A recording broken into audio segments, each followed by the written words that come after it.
Hi friends, it's Suzanne here from sunstampin.com. I'm a Canadian Stampin' Up demonstrator. I want to welcome you to my weekly Wildcard Wednesday video on my blog and YouTube channel. The card designs I share today are a little more technique driven, but nothing too complicated. I also sell the products I feature in this video. I hope you enjoy my free video tutorial and would love to see you shop with me. For today's card, I'm featuring the painted glass stamp set and the stained glass thinlit dies. When I started creating with this, I actually couldn't stop. So I actually have enough content that I made a class with that. So here are the stained glass pieces I made, and I'm going to show you how to do that in this video.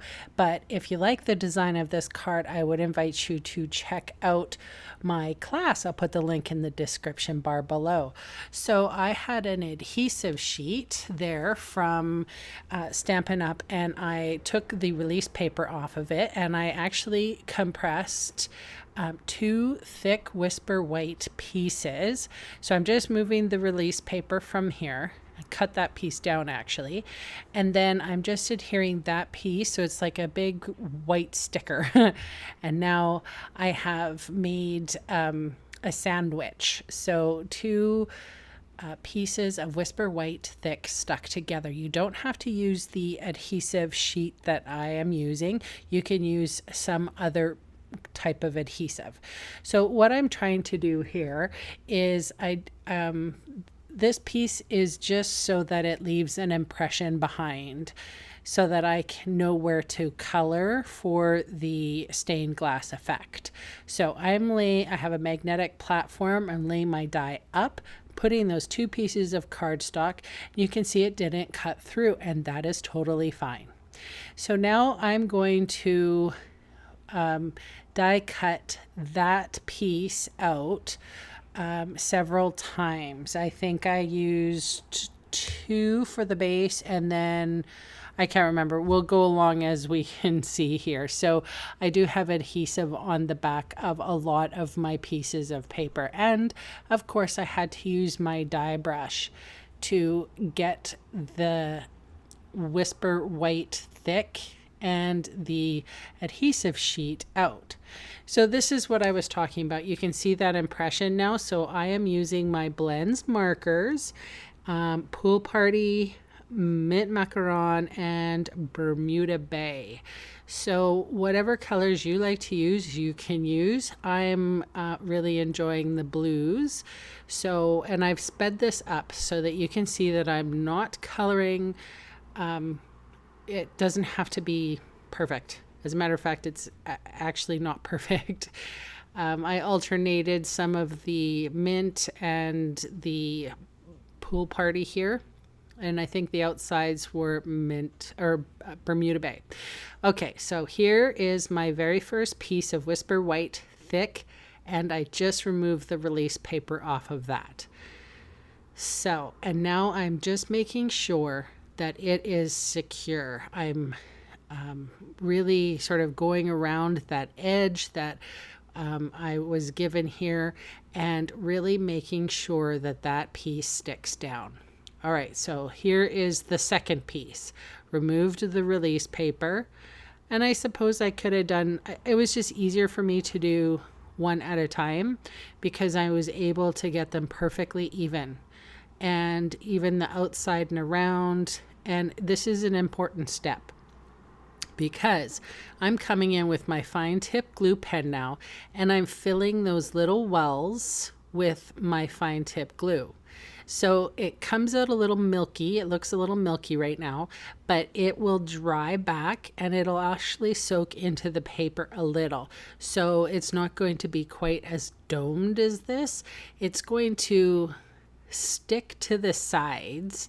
And I don't know if you've ever had a cake or anything flop on you. You know how the sides are always a little higher and the inside is sort of concave.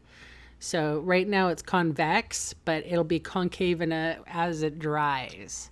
So I just took my pokey tool here, and what I did was I removed any bubbles, and I made sure that that fine tip glue pen the liquid, the glue, was everywhere. So made sure that it really got into all the nooks and crannies. Okay, so now I have 3 more pieces of this particular die cut, and they all have adhesive on the back. So I removed the adhesive off of 2 of them, stuck those together, and there's still adhesive on the last one. So so I'll be able to stick that one to my piece. So each and every time I'm burnishing with a bone folder. And now I have my Versamark out, and I placed it face down into the Versamark, and now I'm going to drop it into my silver embossing powder.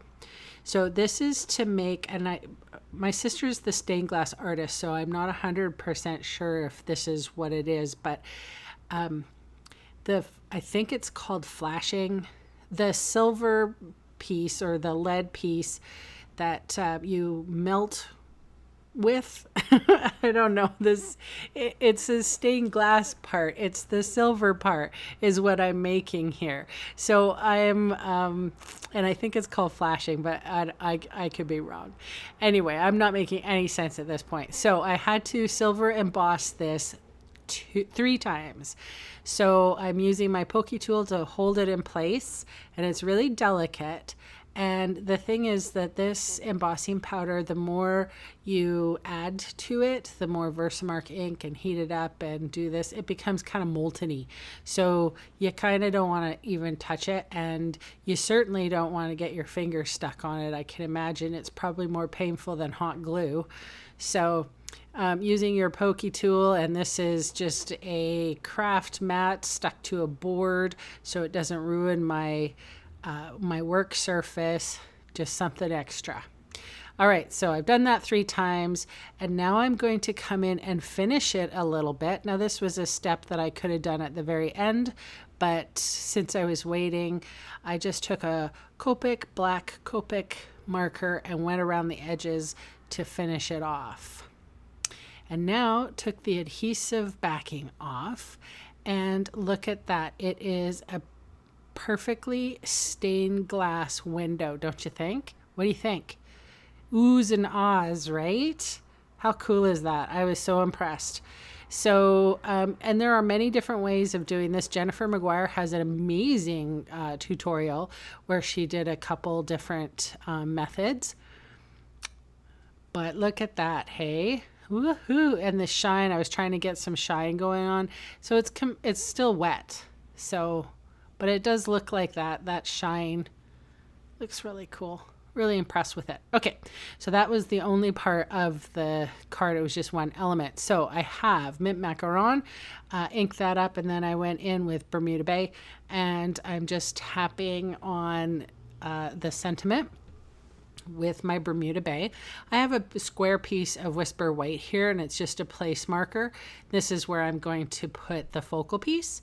So I wanted to stamp my sentiment under the focal piece, and that is it. So I have the Grateful Glass Designer Series paper, and this is a 3x3 square piece, and I'm using the exact same color of blends that I used in the for my focal piece, so staying with the same color palette, and I'm randomly coloring those waves.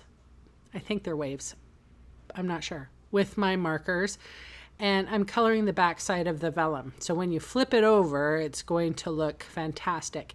Now this is probably the one thing that I didn't like about this card, and it was that I was able to see my adhesive through the vellum, and that kind of sucked, but it wasn't too bad. And I think if I did it next time, I would use Tombow wet glue and just smear it on the back. Dimensionals on the back of that piece, of course, I matted it with white. I'm on a white matte kick these days. All right, so I did put an acrylic block to hold that our flashing piece down. I'm probably saying the wrong word now, right? Anyway, I am cutting out and it's easy enough to do because it's already sort of pre-cut. But you can see now I've got the black piece and the white piece, and so I'm just going to go ahead with my Copic marker. And I have seen in the holiday catalog that Stampin' Up will now be carrying black for your Stampin' Write markers, as well as a couple of colors. I think it was Mango Melody and Real Red, actually. Anyway, so I went around the edges just to finish it off. It's all about craftsmanship. And now I'm taking my Tombow glue and I'm putting quite a bit around that half moon shape, adhering that piece right to the right of my focal piece. And I noticed a little bit of glue oozing. So I just took a scrap and tried to get that, but it didn't work. So here's another scrap. And there it is. So I have some artisan, share what you love artisan pearls here in the mint macaron flavor.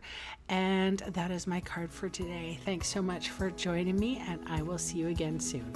Bye.